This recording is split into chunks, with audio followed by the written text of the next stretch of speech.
continuar con la clase del día martes. Y eso es lo que habíamos visto en la clase sobre las definiciones del derecho internacional privado. Eso se las hace.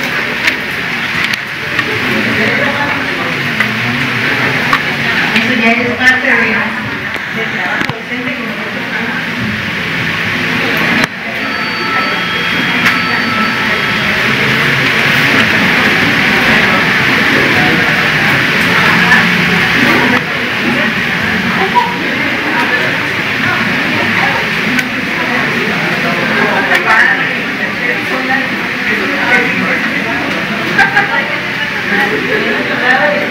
Hay diferentes definiciones del derecho internacional privado y esta también tiene una evolución histórica de conocer primero cómo nace el derecho internacional privado y la necesidad de pelear esas situaciones que se daban desde la Edad Media hasta más o menos en 1851 en la era moderna y cómo esta misma ha evolucionado en la actualidad.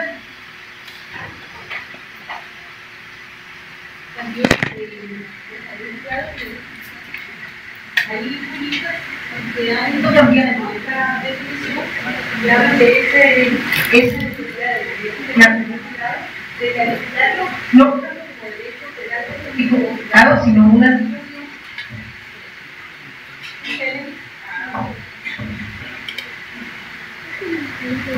como una donde el derecho internacional privado se va a considerar como parte del derecho internacional en general y que siempre el derecho internacional privado va a tener una parte muy fundamental, ver esos derechos que tienen los extranjeros y que le asisten en una relación contractual o relación laboral o incluso en un proceso penal como extranjero, establecer la nacionalidad de algunas personas y en qué momento puede haber una colusión de leyes en el espacio.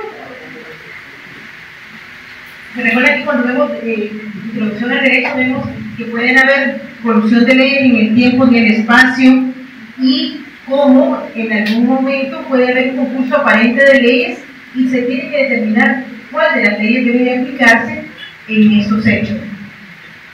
Andrés, como les había dicho, estas listas hacen una definición bastante simple, el conjunto de reglas que somete para dirimir conflictos de leyes. Sin embargo, cuando hablamos solo de dirimir conflictos de leyes, no necesariamente en el derecho internacional, no solo en el derecho internacional privado, se tiene que dar o se da ese conflicto de leyes. ¿Sí? Vamos. Aquí tenemos un futuro sancarlista vendiendo su emprendimiento. ¿Qué se va a pasar ahí con ustedes? ¿Qué están vendiendo? Una cuestión. Mira, a quien te gusta le regalar la paleta que yo te voy a la patoca.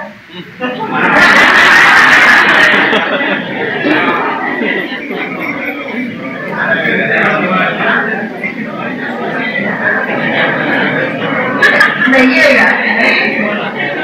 Dame una patoca, pues voy a dar para que te guste.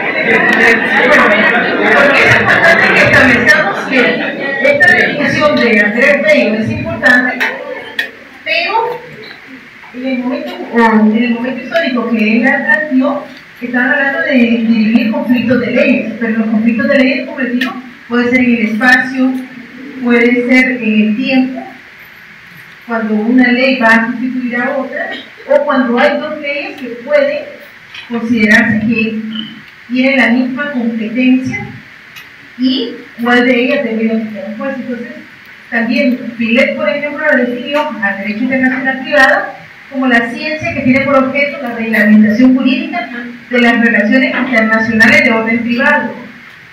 Y un consejo sano como futuros abogados, no es necesario, como les decía, que se aprendan solo, bueno, las definiciones siempre se las voy a dar y yo voy a hacer el privado, pero ustedes tienen que saber armar una definición que viene con los criterios de la materia a la hora del examen técnico profesional. Dunker Dix, por su parte, definió el derecho internacional privado como aquella rama de la ciencia jurídica que es que en los casos de que concurran varias legislaciones, determina cuál es la legislación aplicable en los casos de varias legislaciones concurrentes o el derecho que deba reconocerse. ¿Y por qué es tan importante eso? Como les decía anteriormente, hoy por ejemplo, hoy en una sociedad anónima o una sociedad mercantil, no solo constituida en nuestro país, sino que en otros países. Y pueden haber personas de Italia, España, Canadá, Francia, o esos capitales mixtos en los que hay diferentes personas. Anteriormente, en el derecho internacional, tanto público como privado, existían las normativas que en los países más desarrollados, con un mayor poder económico, permitían que vinieran ellos, sus inversionistas o sus nacionales o sus ciudadanos, a invertir en Latinoamérica, África, los países en vías de desarrollo. Y cuando había alguna situación de carácter económico, ¿qué creen que nos pasaban a los países menos desarrollados?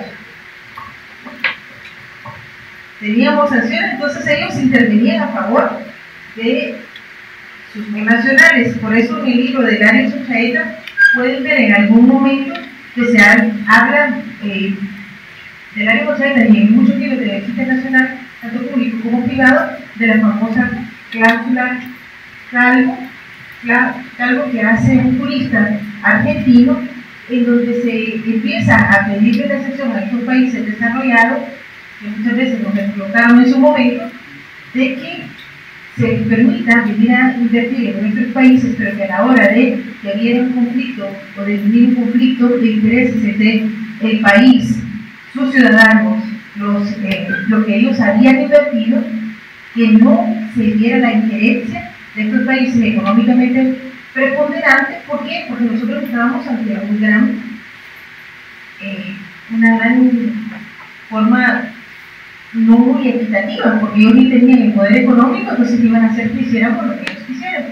Y esto se utilizó mucho, por ejemplo, Argentina lo planteó cuando lo hace este jurista, y se estuvo interactuando hasta hace un par de años, cuando ya está la Organización Mundial de Comercio, y es por eso que en muchos contratos internacionales se nos pide que ahora suscribamos contratos de arbitraje. Entonces ya no nos va a regir ese derecho internacional como anteriormente ellos tienen, sino que tenemos que tener buenos juristas preparados para ir a pelear estos arbitrajes y determinar si realmente se dan lo que ellos están manifestando, que hubo una competencia desleal o que hubo alguna injerencia estatal para beneficiar a los capitales nacionales. Y por ejemplo, en México les decía yo que en un momento histórico ellos utilizaron mucho empezar a pedir a estos capitales extranjeros que suscribieran la cláusula Calvo para evitar que ellos pudieran ser susceptibles de sanciones económicas por parte de Estados Unidos, que eran uno de los mayores personas que invertían en nuestros países. Por su parte, Carrillo Santero consideró que no es fácil definir al derecho internacional privado, porque ya de por sí la expresión de derecho internacional privado es algo confusa, es reciente, como les decía, a diferencia de derecho civil, derecho penal, que sabemos que ha estado a lo largo de la historia, desde la Biblia, no se diga en Grecia que se empieza a hablar de estas normas, y que incluso en Grecia se hablaba de la pena gregoriana. Y yo siempre lo he dicho, también con ser penalista o estar en el ministerio público, que algo de que sí me gustaba mucho de esa locución latina que hacía Draco, buenas tardes, que hacía Draco era de decir, vía Yuri, a este mundo, que se haga justicia por este mundo. ¿Por qué? Porque a veces las penas que se ponían por las condiciones de derecho delictivo eran muy severas en Grecia, donde se trataba de disuadir a que los ciudadanos no cometieran delitos y de que realmente se pudiera llegar a tener la polis que ellos habían ansiado tener. Pero también, y es importante establecer que estas acuñaciones o estas formas de ir formando el derecho internacional, hay que reconocer que apenas en algunas de ellas estamos viendo elementos que van a estar dentro del derecho internacional privado por la naturaleza de la rama del derecho. Además de eso, hace referencia a lo que muchas veces se da en estas áreas contractuales, en estas áreas ya sea de contratación civil, de contratación administrativa, porque eso es una de las grandes ventajas que tiene esta materia.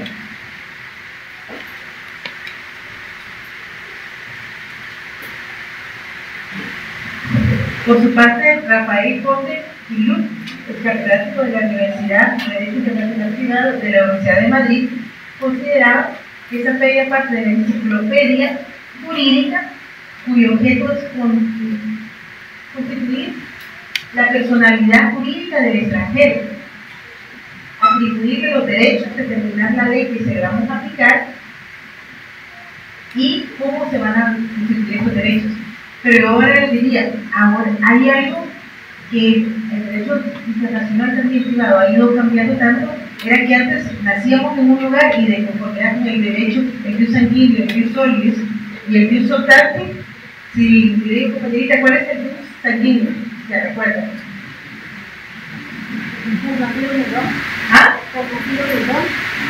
El jus sanguíneo es el derecho de sangre.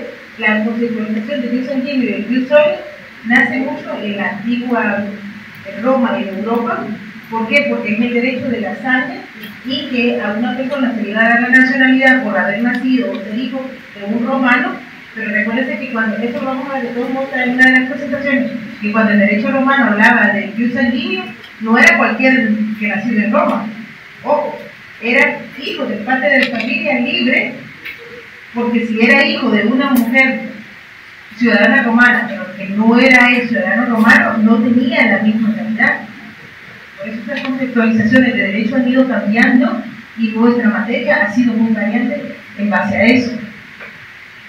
Aparte de eso, no solo era que fuera el jus optante, es el derecho de que nosotros tenemos, cumpliendo los requisitos de cada uno de los estados, de poder acceder a esa nacionalidad. Yo les diría, hoy por hoy, muchos latinoamericanos que están en Estados Unidos pueden decir que ellos quieren optar a ser ciudadanos americanos y lo pueden hacer. Primero, tener la residencia en Estados Unidos, lo pueden hacer. ¿Cualquiera? No.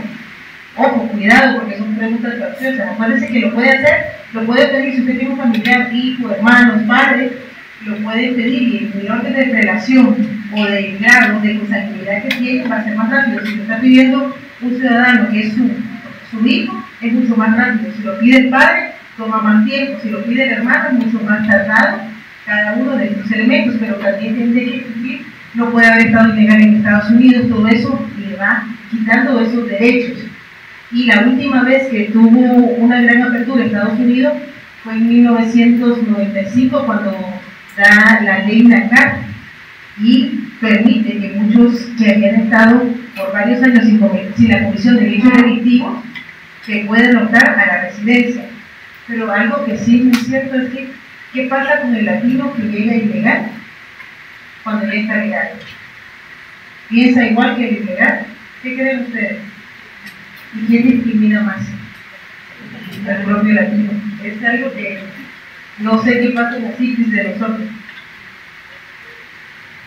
Entonces, por ejemplo, TCM, que hace el profesor de la Universidad de Amsterdam, holandesa, y esto es muy importante porque Holanda tiene una de las grandes escuelas históricas de derecho internacional privado, logra el acierto de incluir en su concepto otros elementos que no los vemos visto antes, es decir, que la definición, llámese derecho internacional privado, el conjunto de principios. Recuerda que le dicho, no los apunten, porque igual eso lo quieren en material, solo léanlo, por favor. Principios, ¿se acuerda que hemos hablado de principios e instituciones que determinan la ley aplicable? a las relaciones jurídicas entre personas pertenecientes a estados o territorios diversos. Y ahí empiezan estos estados o territorios diversos y a los actos realizados en países extranjeros con el fin a todos los casos en que trate de aplicar la ley en un estado distinto al territorio originario. A ver, ustedes yo creo que son muy jóvenes para que se acuerden quienes, o pueden preguntarle a sus papás o a sus familiares, quienes conocieron el antiguo Telgua, que era la empresa de telecomunicaciones de Guatemala, hasta antes que se vendieran por mono, que pasa descanse, azul, mono de oro. Él, por ejemplo, antes que se vendieran, Guatel era uno de los activos que más producía dinero para Guatemala. Se tenían muchas calificaciones de que no se daba el servicio que se creía. Se vendió, se hizo una oferta pública internacional donde se vendió. Una de las grandes críticas es que por lo que se vendió Guatel era lo que costaban solo los bienes inmuebles que tenía Guatel en Guatemala. Eso fue un negocio redondo para quien lo vendió y quienes participaron de esa compraventa. Y ahí hubo capital internacional. ¿Y qué es lo que pasa? Que esto es muy importante porque, por ejemplo, cuando las compraventas o ciertos actos jurídicos se realicen fuera del Estado, donde van a tener el efecto jurídico, tiene que cumplirse con los requisitos sine qua non que necesitaba las leyes de contrato, porque se estaba pagando al futuro, pero además de eso, debe de cumplirse con la normativa del lugar donde se están fraccionando esos contratos. Y es por eso que nuestra clase va a ser, vamos a ir determinando no solo en lo que establece el derecho internacional privado, sino también lo que establece la ley del organismo judicial, el Código Civil, Procesal Civil, Laboral, y dando un pequeño esbozo de lo que hemos logrado a través del tiempo. Bueno, Paul Smith lo define como el conjunto de soluciones de los casos privatistas con elementos extranjeros, basado en el respeto hacia dichos elementos, y es la ciencia del derecho internacional privado enseña las reglas y métodos para actualizar esas soluciones. No crea que sea un método muy fácil de alcanzar o esas soluciones, porque así como nos dicen a nosotros, echa la ley, echa la trampa, lo mismo sucede con el derecho internacional privado. El planteamiento del derecho internacional privado, uno de los problemas que se han planteado en cuanto a la aplicabilidad del derecho internacional privado es que en el mundo existen, ¿cuántos países hoy por hoy creen que hay en el mundo? Con un reconocimiento jurídico, con todos los elementos. A ver, ¿cuáles son los elementos de un Estado? Población, territorio,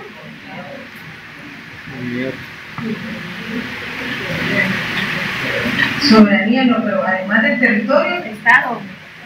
¿perdón? Estado. El Estado, pues el Estado tiene que tener una población, un territorio, pero que para que se den estos dos elementos, ¿cómo se va a regir la población dentro de este Estado? Hay gobiernos, pero los gobiernos que deben de cumplir leyes, entonces debe haber un ordenamiento jurídico en el que se tenga un fin como tal. En los casos de los estados democráticos se habla del bien común. En los estados donde se habla de un socialismo, se habla de la propiedad o el bien social. Pero siempre hay un fin para tal. Y algo que incluso muchos hablan de que esos derechos sociales solo han sido reconocidos por los grupos que han luchado por eso, por ejemplo, los sindicatos. En su momento, les cuento, hay una encíclica de la propia Iglesia Católica donde hablaba el reconocimiento de ciertos derechos para las personas y para las personas que laboraban en ciertas condiciones. Entonces, uno de los problemas que hay es que, por ejemplo, hoy que se da el conflicto armado entre Israel y Palestina. Palestina tiene un territorio, no tiene un territorio, tiene un lugar donde ellos viven, que está en conflicto. Ojo, que acuérdense que Palestina estaba sentada antes que volvieran a sentar a Israel en el lugar, y vuelven a, si nos vamos a la parte histórica de la Biblia, donde eran los cananeos y a tener ese problema, pero está en un lugar determinado. ¿Tienen autoridad? Sí, un gobierno. ¿Tienen un ordenamiento jurídico? Sí. Aquí no estoy hablando de religión, porque yo sé que cuando hablo de esos temas en Guatemala y donde como budista tienen que aprender, yo tengo una religión, pero la dejo en mi puerta para darles a ustedes y me quito ciertos principios que debo de tener como buena cristiana, pero la dejo afuera. Pero ¿qué es lo que pasa? Ellos tienen un ordenamiento. Ahora, ¿qué pasa con el reconocimiento internacional que nunca le ha dado la ONU? Es uno de los problemas que se ha hablado de este gobierno, que le dio ese reconocimiento histórico a Palestina. Pero una pregunta del millón: ¿quién fue el país que ayudó a que Israel fuera un estado reconocido en la ONU? Guatemala. El voto preponderante o que marcó ese hito, ese paradigma de reconocimiento de las Naciones Unidas fue Guatemala. Entonces, pueden tener ese reconocimiento, pueden tener todos esos elementos, pero internacionalmente la Organización de Estados Americanos, de las Naciones Unidas, no lo había reconocido como tal. Pero, y esto va dentro del amparo del Museo de la, ¿qué es lo que lleva implícito ese reconocimiento internacional en derecho internacional público y privado? Porque lo que pelea Israel es que no se reconozca a Palestina en las Naciones Unidas, que efectos jurídicos del cliente sean reconocidos. Los palestinos, o el Estado palestino.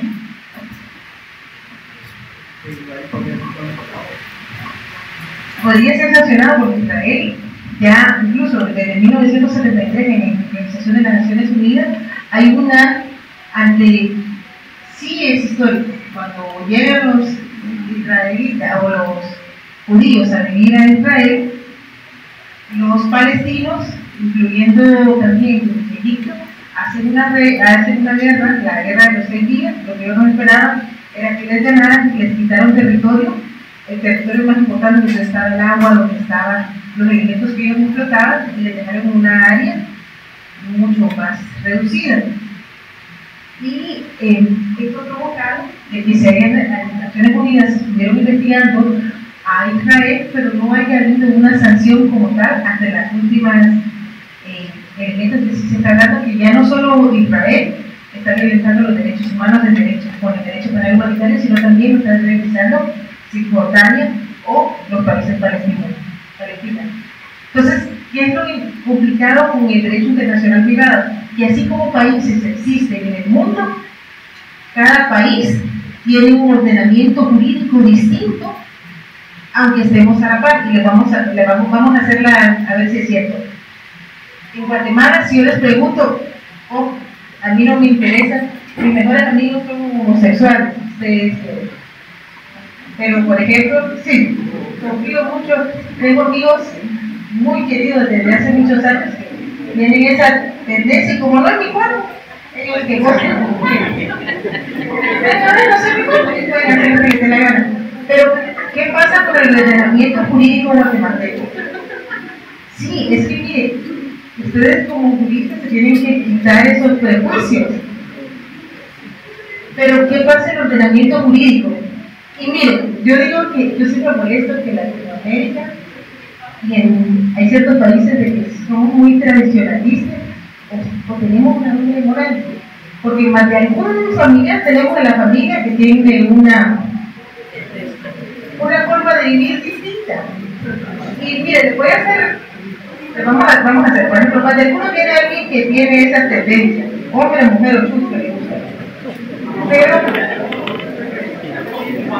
Pero eso no es el problema es que si en ese momento histórico Guatemala reconoce a esta persona como una parte de diversidad sexual distinta o de género. No, porque entendemos dos géneros, masculino y femenino. Se habla de que tenemos la no discriminación, hemos firmado muchas convenciones en materia de derechos humanos, pero ¿qué pasa si esta persona llega y dice que se hizo un cambio de sexo? Y le digo que ha pasado en muchos países, lo discutíamos con catedráticos cubanos, lo discutimos en Nicaragua, con catedráticos de personas en Nicaragua, porque en Nicaragua era un poco más open mind, entonces algunas personas se fueron y se hicieron, cuando salieron las famosas operaciones, y se fueron a operar a otros países, pero el problema es cuando ya regresaban a Nicaragua, que se fueran a inscribir con un nombre de mujer. Entonces había un problema para ese reconocimiento de ese sexo, que ellos eran hombres, su certificación de nacimiento, y ahora estaban una mujer. Y en Cuba pasó lo mismo con una persona cubana que se cambia de sexo en España y llega con el pasaporte de hombre, y lo tuvieron ahí como 2 días, no lo dejaban ingresar porque no tenía una legislación para darle una solución a estos problemas, y es la realidad. Y creo que hoy por hoy la tendencia es que si la persona se quiere cambiar de sexo, se va a cambiar de sexo, pero ¿qué va a pasar con nuestro ordenamiento jurídico si todavía no tenemos? Bueno, se va a cambiar el nombre, pero al cambiarse el nombre, se cambia el sexo en los documentos oficiales, no. Y todavía peor, ¿qué pasa si ustedes como notario llegan 2 personas y le dicen del mismo sexo que se quieren casar? Y no está discriminando. Nuestro código civil ya establece que es el matrimonio. Primero, que es una unión jurídico, una institución jurídico-social, que tiene por el fin apoyarse. Ahí no habría problema si fuera solo una institución jurídico-social que tiene por fin apoyarse, porque si ellos dicen que van a apoyarse y así se quieren, no hay problema, pero nuestra propia ley dice entre hombre y mujer. ¿Qué pasó con Costa Rica? Por eso le digo, estamos en Centroamérica. ¿Qué pasó con Costa Rica? El presidente de Costa Rica tenía esa disyuntiva y él quiso ser más inteligente, y entonces le pregunta a la Comisión Interamericana de Derechos Humanos hacer la opinión constructiva sobre el matrimonio igualitario. Y viene, pero cuando usted somete algo ante la Corte, ante la Comisión Interamericana o ante la Corte Interamericana, esas solicitudes son vinculantes. Incluso todavía se debate si son vinculantes solo para el país que la cumplió, para que la está pidiendo, sino para todos los demás. Por eso se dice que en determinado momento nos van a pedir que acatemos esa resolución, pero todavía hay ciertos elementos que se puede pedir, que es el margen de apreciación nacional. Es un tema que se ha discutido tanto en Europa y también lo han discutido de la Corte Interamericana países como Argentina en ciertos casos, y hay un margen en los que nos permiten que todavía interactuemos si es por el bien de la sociedad. Entonces resulta que le piden a la comisión que se pronuncie en cuanto al matrimonio igualitario, y la comisión establece que el matrimonio igualitario debe darse en Costa Rica, y hace todo el análisis jurídico por la cual no habría problema que se aplique el matrimonio igualitario, pero no solo eso, sino que tienen que reformar las leyes de Costa Rica para tal. ¿Qué pasaba ahora con esa resolución o esa opinión positiva vinculante? ¿Podría decir ya en Costa Rica que no la iba a acatar? Acuérdense que la segunda sede de la Comisión Interamericana es en Costa Rica, entonces ellos tuvieron que acatarla. Entonces, si partimos, estamos en el mismo continente, pero no tenemos la misma visión, tenemos también México a la par, y México sí tiene en algunos estados el matrimonio igualitario. El Salvador creo que no lo tiene, Nicaragua todavía no lo tiene, pero estamos en la misma área y no lo tenemos. Por ejemplo, también tenemos la mayoría de edad. Todos los países latinoamericanos la tenemos en la misma edad, 18 años. No, en cuanto a Estados Unidos la tienen 21 años. Entonces vamos a darnos cuenta cuál es la normativa. O por ejemplo, nosotros ya cumplimos 18 años y ya somos mayores de edad y podemos tomar, salir a bailar y tal. Pero usted hágalo en Estados Unidos a ver si llega y usted dice ya tengo 18 años y venda mi alcohol. Entonces, esas son las normas prácticas que en el derecho internacional privado nos vamos a dar cuenta. O cómo aplicarlo, o usted va a ir a plantear un juicio porque fue a una discoteca y no lo dejaron entrar, o si lo dejaron entrar pero no lo dejaron tomar. A no ser que tenga cara ya de mayor. Entonces, el problema es que entre más Estado tenemos, más legislación hay para cada país, para sus ciudadanos, y entre más interactuamos ciudadanos de diferentes países, más complicado se da la aplicación del derecho internacional privado. ¿Por qué? Porque la frontera, cada uno de los países estableció cuáles van a ser las normas jurídicas que van a aplicar dentro de un Estado, o cuáles son aquellas normas jurídicas que van a aplicar dentro de un Estado de conformidad con sus costumbres, pero que aún y cuando se den de conformidad con las costumbres o con las normas jurídicas, ante el derecho internacional privado, por ejemplo, o el derecho internacional privado ante el derecho internacional público, no se podrían aplicar. Y hay elementos incluso hasta falaces, que hablamos muchas veces en el doctorado. Por ejemplo, en países como China, Asia, se permitía, igual que en Guatemala hace un par de años, que usted pudiera, todavía lo hacen en los países de índole musulmana, en la que a usted lo deciden con quién se va a casar, le deciden la vida. Imagínense que haya niños que los ofrecieron en matrimonio, y antes incluso los matrimonios en estos países eran hasta los, igual que a los 12 años, 13 años. ¿Qué pasa si viene un jovencito o una pareja que los casaron recién antes de venirse a Guatemala? Subsistiría ese vínculo. O viene un señor que tiene 23 años y la niña tiene 13, puede subsistir. Y ahí esa es la aplicabilidad que vamos a ver, no podría subsistir porque ante Guatemala es signante de la Convención sobre los Derechos del Niño, y antes de 13 años incluso no podía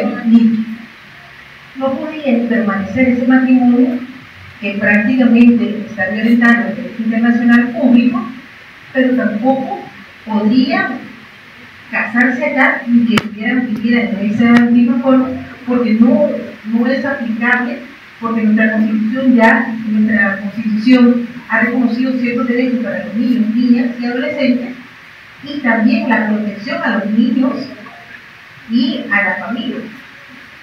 Entonces, todos estos elementos es lo que en la realidad podemos ir viendo cómo estas normas que tienen vigencia en cada uno de esos países pueden tener un choque con las normativas que estén por ejemplo en Guatemala, que estén en Estados Unidos, o que estén en cualquiera de los países de diferentes formas de ser. Incluso no solo está, porque nosotros tenemos el sistema latino, que está estructurado como, o que actos jurídicos están nominados y ponemos números clausus y números open. Entonces, ¿qué es lo que va a determinar? Que muchas veces, por ejemplo, va a haber un cambio como en el cúmulo, porque el cúmulo en el sistema anglosajón, la norma no solo se crea con lo que está establecido. Por ejemplo, la Constitución de Estados Unidos de 1789, la primera reforma de 1791, en la que se hace la primera reforma que todavía está vigente, que es la libertad de credo, la libertad de expresión, cómo esta misma ha ido cambiando, y son 21 enmiendas que han hecho que evolucione el derecho interno y el reconocimiento, porque al igual que en Estados Unidos con cada sentencia que se crea allá, que es la jurisprudencia para la jurisprudencia, y la jurisprudencia es que cada fallo que está realizando está cambiando la legislación de ellos. La jurisprudencia son 5 fallos. Por ejemplo, si fuera en materia registral, son 5 fallos de la misma forma que haya dado el registrador. Si en materia constitucional son 3 fallos de la Corte de Constitucionalidad, se han establecido la ley de amparo, excepción personal y habeas corpus, y también se ha establecido que el precedente es solo un fallo y que la Corte de Constitucionalidad tiene la potestad de separarse de la legislación o de esa jurisprudencia que ellos hayan dado. En el 621 del Código Procesal Civil y Mercantil vamos a ver las jurisprudencias en materia civil, y que allí vamos a hablar de que ahí se le llama doctrina legal. Entonces, el Common Law también es un sistema distinto en el que va a ser muy diferente al sistema latino. Y también tenemos el sistema francés, el sistema italiano, los sistemas incluso regionales de derechos humanos, el sistema universal de derechos humanos que plantea la ONU, y la diferenciación que puede dar entre cada uno de ellos, que también es la coercibilidad que tienen los sistemas regionales y que no lo tiene el sistema universal. También vamos a ver esa parte espacial, hasta qué punto está la protección de los derechos de estos ciudadanos extranjeros en nuestro territorio, y cuál va a ser aplicable o no de conformidad con estas normas del derecho internacional, tanto público como privado, pero siempre y cuando no vaya a perjudicar a ese bien común, ese orden público o esa moral. Por ejemplo, en los países árabes ustedes saben de que un señor puede tener hasta 7 mujeres, siempre y cuando las pueda mantener, ¿verdad? Aquí también sería un amigo, yo tengo 5, aunque la tengo comprando en la tienda al lado, decía él. Pero, ¿qué pasa si su matrimonio, esos 7 matrimonios están reconocidos en su país de origen, y viene a Guatemala? ¿Qué va a pasar? ¿Podemos reconocer esos 7 matrimonios? No. Entonces, todos esos elementos son muy subjetivos, pero van a ser elementos cuál es el que va a subsistir. El primero, como es una compañera, o si viene alguien, se recordará que a la ex primera dama Sandra Torres de Colón se hablaba de que se divorció en fraude de ley. Uno de los elementos que muchos operan en el derecho internacional privado también es el fraude de ley, cuando una persona quiere sustraerse de la normativa legislativa que le corresponde de su país para tener una situación jurídica de debilidad. Y vamos a darnos cuenta también que esta forma de delimitación de ley no es absoluta y no puede serlo en virtud, primero, de que el ser humano hoy por hoy es más cosmopolita, tenemos más formas de viaje mucho más simples. Anteriormente, en el siglo XIII, ¿cuál era la única forma de que usted pudiera, o las únicas formas que pudiera viajar de un continente a otro continente? En barco. Podía viajar, si usted quiere, hubiera tenido que viajar de un lado a otro, en cebollentes, que eran los caballos, y después tomar un barco. Cuando le toma, hoy cuántas formas tenemos de utilizarlo: aéreo, marítimo, y eso ha logrado que seamos más cosmopolitas, que queramos vemos más en todo el acceso a internet, que tenemos más deseos de interactuar con otras culturas, y entonces se hizo más complejo para la vida de los seres humanos, para las investigaciones de estos casos, y que todos, lo que decían, queremos viajar a otros países, bueno, con la mayoría, porque si digo todos, estoy haciendo una premisa imperfecta, y realizar, cuando vamos a otros países, ¿qué hacemos? Usualmente le queremos traer a la gente que más queremos, porque tenemos más allá de recuperación, traerles algo, porque no pudieron ir, o porque estaban enfermos, o porque uno les tiene mucho aprecio, otras personas han hecho actos de amor hacia uno. Y además de estas transacciones, pueden ser de carácter civiles, mercantiles, y tienen efectos jurídicos en nuestro país. Por ejemplo, usted se va a Estados Unidos y compra un vehículo usado y lo manda, va a tener un efecto jurídico en Guatemala, porque lo tiene que ingresar, tiene que pagar los impuestos, tiene que pagar las placas, Entonces sí, va a tener un efecto positivo sobre nuestro país y sobre la realidad del país. ¿Perdón, compañerito? O alguien está hablando por teléfono.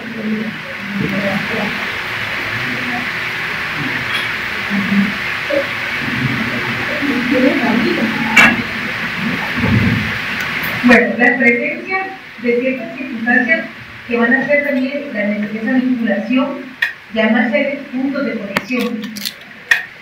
Y elementos de sujeción, cuando hablamos de sujeción, ¿qué entiende, compañerito?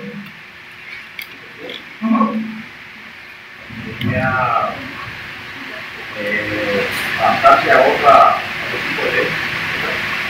Sí, pero si pudiéramos así general, usted tiene un hijo típico de los que ya tienen un poco más de años, ustedes creo que son bastante jóvenes, pero ¿qué les tiene en su casa? Ustedes, el que paga, manda. Yo todavía lo digo en mi casa. Entonces, los que viven en mi casa, o sea, compran la inglés, no. Pero ¿qué es lo que pasa? Una sujeción es el poder legislativo. Va. Tenemos, va. Nosotros te voy a prestar.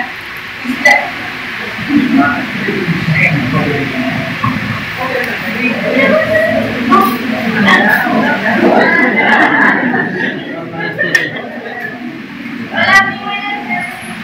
Molestia le deseo bendiciones. Mire, le vengo a pedir una rica deliciosa parecía cabezal. Ya no me queda para poder comprar un plato de comida para mis hermanitos y poder salir adelante. Yo solo agradezco por lo que me puedan ayudar. Que los venga a molestar en comuna. Muchas gracias y que Dios los bendiga a todos los que cada día. Menos si me pueden ayudar a comprar una paletilla. Gracias.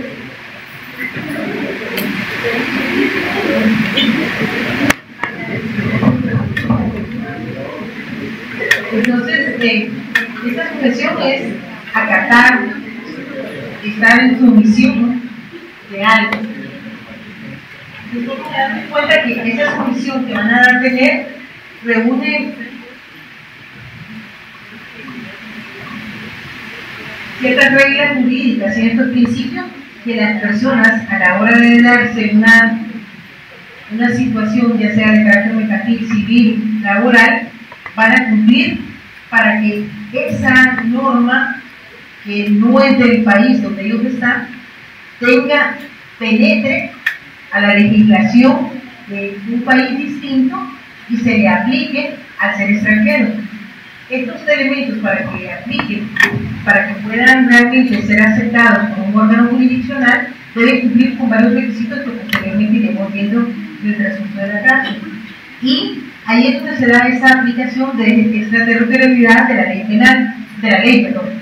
Pero hay un elemento muy importante, porque sé que al principio existían muchos juristas y pensadores que no estaban de acuerdo a esa restricción de que se aplicara la norma jurídica de otro país en su territorio, hablando de esos efectos de soberanía y que se estaban utilizando mal estos elementos. Pero hoy por hoy, que la mayoría de países tenemos relaciones jurídicas de carácter civil, contractual, mercantil, si nosotros dijéramos, miren, yo no voy a reconocer los derechos que le corresponden a un ciudadano americano, a un italiano, a un español, y tampoco voy a cumplir con la normativa de carácter mercantil o esas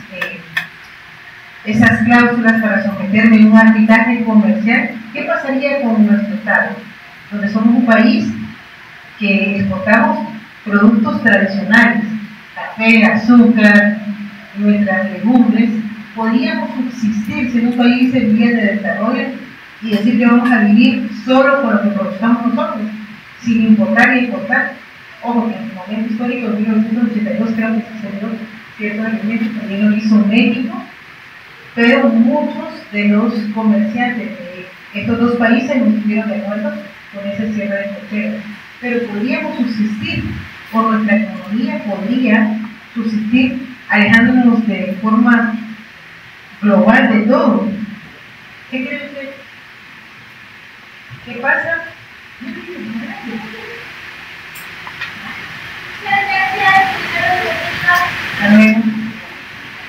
Entonces voy ahorita a las parejas. Pero podríamos subsistir realmente si no vendiéramos nuestros productos de exportación y si no importáramos. Porque yo les diría, nosotros podemos producir en este momento, yo no digo que sí lo pudiera, yo les diría que Guatemala sí tiene la capacidad de dignificar a cada uno de los ciudadanos y de poder hacer un salto cuantitativo y cualitativo para tener mejores fuentes de trabajo. Pero en este momento, yo les diría, podemos nosotros producir lavadoras y todos los elementos que importamos con la misma calidad. No. Y entonces, esto es importante porque, aunque habláramos de una soberanía y de que no quiero que nadie me dé reglas, no puedo aislarme en el siglo XXI de la realidad que se necesita. Porque acuérdense que dependemos de satélites que no son chapines. Dependemos de la comunicación que nos da, incluso yo diría que hoy por hoy dependemos tanto porque nos hemos vuelto adictos a las pantallas y a toda la cantidad de información que tenemos en la actualidad que sobrepasa la realidad. ¿Por qué? Porque no todo lo que ustedes encuentran en las redes es lo correcto. Hoy ahora hay muchas fake news y también tenemos que se puso tanto en las redes que hay cosas que sí son verdaderas y cosas que no, y que también tenemos que ser selectivos a la hora de investigar sobre el mismo. Pero realmente no podemos decir que nos vamos a cerrar como Estado y no vamos a permitir ese tránsito de personas, porque lo necesitamos, porque somos un país que también muchos de nuestros compatriotas viven también de todas las personas que vienen a conocer Guatemala y de lo que se costumbre en el país. Y esta posibilidad de aplicación de estas normas jurídicas presenta dos aspectos, uno activo, uno positivo, y otro va a ser otro pasivo. El primero, en la parte positiva, es que esa normativa de otro país puede ingresar con la persona, por el hecho de ser persona, por el hecho de que ese reconocimiento jurídico surge de su país o de la edad o los elementos de su país y penetra nuestro país y nuestra legislación, que a la hora de haber un conflicto puede alegar que se le tome en cuenta ese derecho adquirido para que a la hora de una situación contractual o un litis se pueda aplicar. Y hay otro pasivo, ¿por qué? Porque un ordenamiento jurídico legalmente establecido que cumplió con todos los elementos desde la iniciativa de ley, la promulgación, la entrada en vigencia, pueda no ser aplicable a una relación contractual o a ser aplicable parcialmente. Aspectos activos, como les decía, es la penetración, cómo se le va a dar reconocimiento jurídico, pero esa penetración no va a ser de una vez explícita. ¿Por qué? Porque la persona puede estar acá y puede ser que consuma y no haya ningún problema, pero en determinado momento pudiera haber una contratación, por ejemplo, un francés que venga a contratar o a comprar un bien inmueble en Guatemala, falleciera, y qué normativa se va a utilizar para la sucesión testamentaria o intestada. Y les hablo mucho le hago referencia a Francia porque Francia es uno de los países más tradicionalistas en donde el fisco o la sucesión intestada tiene ciertos elementos de revisión a la norma del país de origen, o ellos tienen cierta legislación de que pueden suceder las personas, hijos, padres, pero no los sobrinos, no una masa hereditaria distinta. Entonces, estos elementos pueden a veces ser estos elementos activos pueden ser muy subjetivos hasta que se da un litis o un problema en la aplicabilidad de estos derechos. Y el pasivo, pues, como les decía, es la aplicabilidad o esa penetración que va a tener nuestro ordenamiento jurídico de otro país, de las normas jurídicas, o ese reconocimiento jurídico de otra ley distinta a la que tiene el país. En la actualidad, el fenómeno de la interpretación del derecho vigente de los países es imprescindible. ¿Y por qué les digo el derecho vigente? Vamos a retomar un poco. Cuando hablamos de un derecho para un Estado, en el caso de Guatemala, ¿cuál es el trámite normal de una norma jurídica o para que una norma llegue a tener un efecto jurídico dentro de nuestra población? ¿Perdón? La iniciativa de ley. Primordialmente, Guatemala, lo que va a imperar de conformidad con la ley del organismo judicial es la ley. La ley es la que va a imperar. Supletoriamente tenemos la costumbre que va a tener los elementos de objetivo, que es la opinión necesaria y la grata consentudo y la opinión necesaria. La grata consentuda es esa repetición que se da por el tiempo de una y otra vez aplicar esa costumbre o esos elementos que toda la sociedad lo considera normal, y la ingrata constitución o la ingrata constitución es este elemento. Y cuando hablamos de la opinión necesaria es que toda la población considera que al aplicar esa norma repetitivamente se beneficia a toda la sociedad. Son los elementos objetivos y subjetivos. Pero, por ejemplo, la ley de la organización judicial establece que lo que prioriza y lo que va a aplicar es la ley. Esa ley que tiene una iniciativa de ley, una discusión en el Congreso, el vacatio de ley, la entrada en vigencia y el tiempo para que fue creada. Hace un par de años, no sé si ustedes leyeron algunos catedráticos que se había creado una nueva norma jurídica, creo que era de carácter mercantil, que nació en la vida jurídica, la misma ley, y la misma ley la derogó porque hubo una mala técnica legislativa. Entonces, primordialmente va a ser la ley. Sin embargo, por ejemplo, en carácter laboral, se acepta que en determinado momento se les pueda pagar en cierta cantidad de dinerario en lo que son en lo que es agropecuario y una cantidad en especies. Eso yo sé que ya todos ustedes los manejan, todos los principios básicos del derecho laboral, esa justicia social, el estudio operario. Pero la regla general en Guatemala es la aplicación de la ley. Y esta ley va a cumplir, pero a veces pasa que podemos tener una ley vigente, pero ya no la estamos utilizando, ya no está positiva. ¿Qué ley consideran ustedes que todavía existe, pero ya no la utilizamos?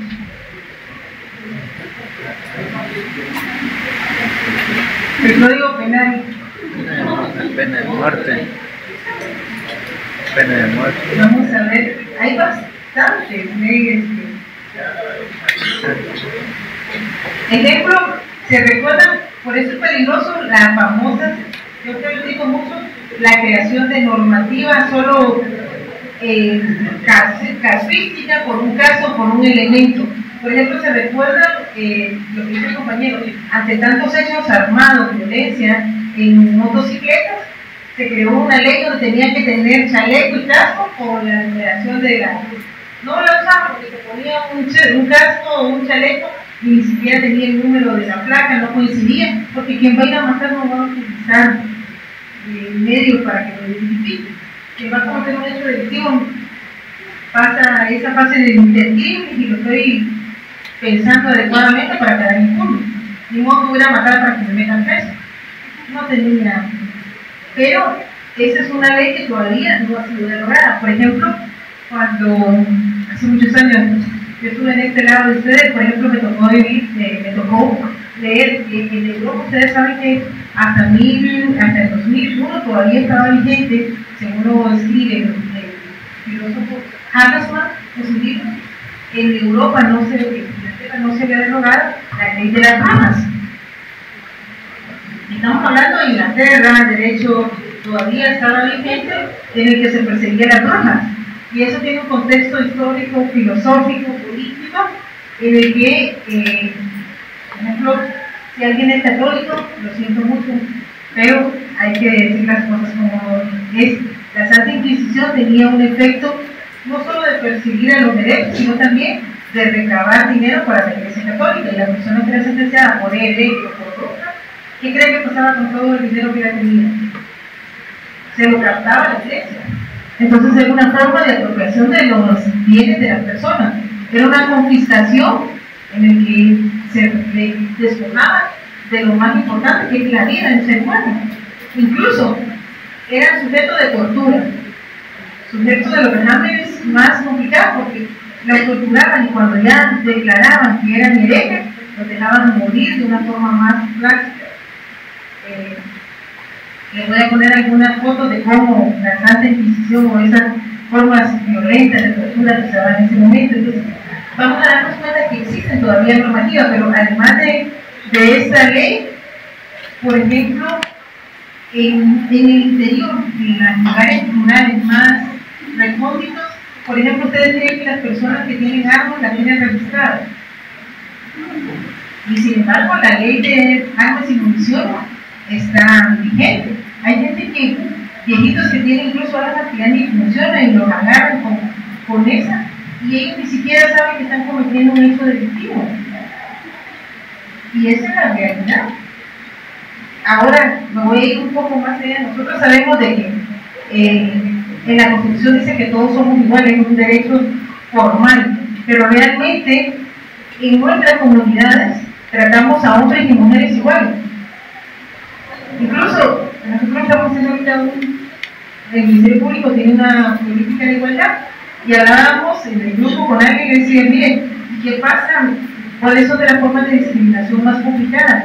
Es esto de género para las personas que tienen una identidad sexual distinta a hombre y mujer. Y me decía un compañero, pero dije, mire, yo soy de Oriente y me ven caminar y tengo un cuate que aunque sea gay y es de la vida y me ven caminar, ¿qué van a decir los del LGBT? Ese par de... Y entonces es la realidad. O yo lo he visto mucho incluso hoy por hoy, aunque seamos budistas, que tengan una identidad sexual distinta, se casan y tienen una familia, ya se volvieron decentes, tienen un pueblo, o sea, no, es una estigmatización, porque si no le gustan las mujeres, si no quieren tener una familia, ¿por qué hacer que alguien lo tenga? Hacer felices y felices a más personas. Pero todavía es la doble moralidad que a veces yo digo en nuestros países, porque si eres gay pero se casar, o si es, no, hay una todavía peor, porque yo puedo hablar con mis padres y no van a decir estas son lesbianas, pero si andan dos hombres y alguno tiene unos muñitos finos, entonces hasta eso, y hasta en la... Yo lo cuento hace muchos años, yo soy del pueblo, y teníamos, en paz descanse, una cuñada de mi papá, y la señora era así, muy poco y mal, pero demasiado, y como si no le decían privada, una prima andaba con otra amiga, y la señora grita, pero andaba con otra y dice, mira, prefiero que seas puta, pero así, y no. Ella le decía cochona, así como que esta señora no le atina. Pero esta doble moralidad que se tiene en nuestras comunidades, porque ni una ni la otra debería de ser. Pero es más aceptable que hagan cosas así a que lo socialmente, culturalmente hablando. Entonces vamos a darnos cuenta que en estas formas de pensamiento, este fenómeno del derecho va a ser imprescindible que exista una labor tecnológica de lo que se pretende, pero también la labor intelectual de los abogados, los juristas, los jueces. Y los abogados, ¿por qué? Porque a la hora de haber un X y llevarse a un órgano jurisdiccional, dependiendo de que sea una acción que ustedes estén implantando a través de este extranjero, o sea, que se esté defendiendo de un proceso, van a tener que saber qué es lo que van a aplicar y qué norma en determinado momento les conviene más, si esa norma extranjera o la norma nacional, porque puede ser, como decía, en el caso de que esté un ciudadano francés, cuando ellos hablan mucho de esa soberanía, pero de la soberanía, acuérdense que en los tiempos de los reyes lo más importante eran los territorios que se estaban constituyendo y lo que ellos podían mantener con la tierra, llámese España, Inglaterra, Francia, Portugal, que eran los estados que estaban conquistando las tierras, las nuevas tierras, y que se decidían lo que explotaban en las mismas. Entonces, el significativo puede ser que recuerden que hay distintos procesos de producción también, bienes agropecuarios, bienes comerciales. Guatemala creo que la mayoría que tiene hoy por hoy son bienes agropecuarios. Creo que por hoy se está haciendo muchos textiles típicos. Vamos a tener así como todo lo que construimos y no podemos, vamos a entrar. Y lo que que lo hemos hablado de estas normas territoriales que digamos que no vamos a tener ninguna relación contractual con Estados Unidos, cree que lo pudiéramos hacer. Objetivamente, ¿qué pasa? Por ejemplo, nosotros decimos, los guatemaltecos somos soberanos y los gringos son los peores. ¿Qué pasa con nuestra? ¿Podría Guatemala sobrevivir sin remesas? Yo creo que ni en la capital ni en el interior, porque mucho de lo que tiene Guatemala, del dinero, del flujo monetario que se tiene, es de las remesas. Y no solo Guatemala, estaba viendo en Nicaragua ahorita que estuve 4 días allá y hablábamos que también la cantidad de remesas de Nicaragua, El Salvador, no se digan, son muy grandes. Entonces no vamos a poder estar aislados de ninguna forma. Y aparte de que creo que los países en vías de desarrollo estamos más complicados, porque además de que recibimos remesas y recibimos todo lo que tenemos del turismo, ¿qué pasaría? Además del turismo tenemos remesas, turismo, si en determinado momento, ¿qué es lo que necesitan los países en las vías de desarrollo para poder dar ese salto a una economía más estable, como lo tiene ideal, como lo tuviera Japón? Bueno, yo creo que tendría que tener la cultura Japón, sería esa cultura Nipo, muy grande, pero no creo que estuviéramos nosotros dispuestos a que todos aquí hiciéramos un compromiso de que no vamos a trabajar horas extras, no vamos a ganar más, y que ese dinero se quede en el país para hacer una Guatemala distinta dentro de 30 años. ¿Cree que los ciudadanos guatemaltecos estarían dispuestos a hacer eso? Eso fue lo que hizo catapultó hacer Japón lo que es hoy, y lo puede enseñar, es una realidad que por el orgullo de haber sido humillado después de la Segunda Guerra Mundial, 30 años, esa generación no ganó más que lo que era solo para subsistir, para poder ser lo que ellos son hoy. Eso también podríamos decirlo a Alemania. Alemania tuvo varias situaciones y restricciones para crecer, y si se va a ver Alemania en uno de los países desde el 5. Entonces, pero no podemos calcularnos de la realidad, y además de eso, como decía, el derecho internacional claro, le va a corresponder determinar las normas políticas aplicables en esa relación jurídica, pero hay un problema muy complicado que no solo lo tiene Latinoamérica. Todos hablamos de que el extranjero es la nacionalidad, pero ustedes creen que a nivel mundial todas las personas tienen fijada una nacionalidad.